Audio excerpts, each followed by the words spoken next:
Praise the Lord. இந்த வசனத்தை பாருங்கள். நீதிமொழிகள் 8வது அதிகாரம் 17வது வசனம். என்னை சிநேகிக்கிறவர்களை நான் சிநேகிக்கிறேன், அதிகாலையில் என்னை தேடுகிறவர்கள் என்னை கண்டடைவார்கள்.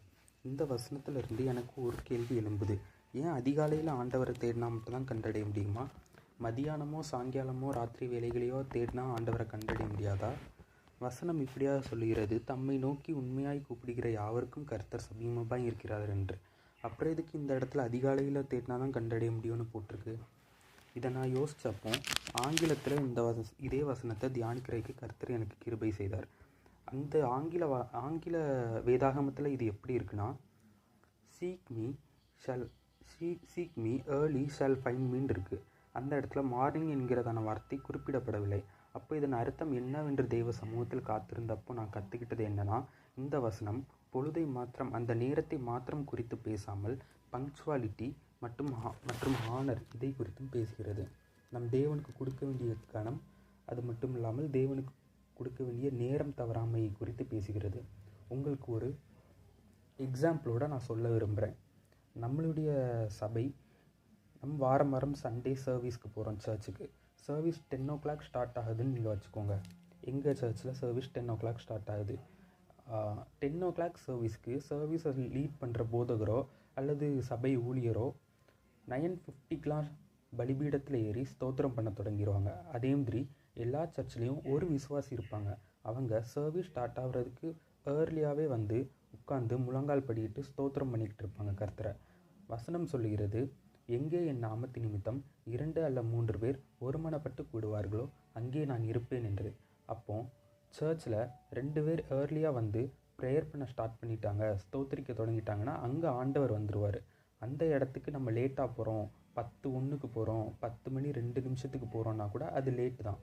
அப்போ அந்த இடத்துல நம்ம ஆண்டவரை கனவீனப்படுத்துகிறோம், ஆண்டவரை காக்க வைக்கிறோம்.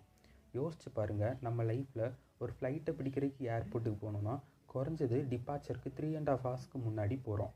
ஒரு ட்ரெயினை பிடிக்க ரயில்வே ஸ்டேஷன் போனோன்னா குறைஞ்சது 1/2 hour, டிபார்ச்சருக்கு 1/2 hour முன்னாடி நம்ம அந்த ஸ்டேஷனை சென்றடைகிறோம்.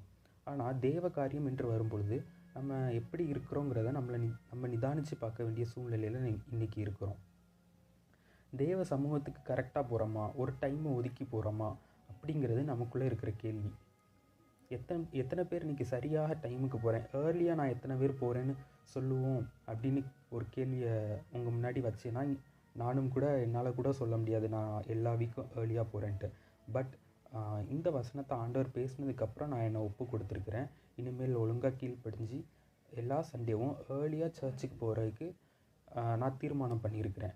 ஒருவேளை இந்த காரியம் உங்கள் வாழ்க்கையிலையும் இருக்குமானால் நீங்களும் உங்களை ஒப்பு கொடுங்க.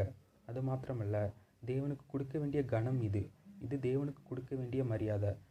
சில நாட்களுக்கு முன்பதாக நான் வாசித்த ஒரு வரிகள், punctuality is not about being time, it's actually about respecting our own commitments.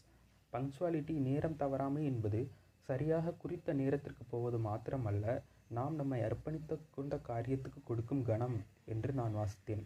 நாம் சபைக்கு சரியாக ஏர்லியாக போவோம் என்று நம்மை அர்ப்பணித்தோமானால் அதை சரியாக நிறைவேற்றவும் நாம் கடமைப்பட்டவர்களாக இருக்கிறோம். ஒரு பொருத்தனையை செஞ்சோன்னா அதை நம்ம நிறைவேற்றணும். அப்படி இல்லைன்னா பொருத்தனை செய்யாமல் இருப்பதே நலம்னு பைபிள் சொல்லுது.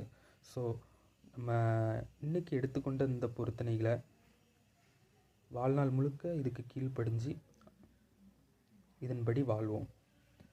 இந்த காரியம் உங்களுக்கு உதவும் என்று கிறிஸ்துவுக்குள் உங்களுடைய பர்சனல் லைஃப்லையும் உங்களுடைய ஸ்பிரிச்சுவல் லைஃப்லையும் க்ரோ ஆகிறதுக்கு உதவும்னு நான் கிறிஸ்துவுக்குள்ளே விசுவாசிக்கிறேன். ஆண்டவர் உங்களை ஆசீர்வதிப்பாராக. ஆமேன்.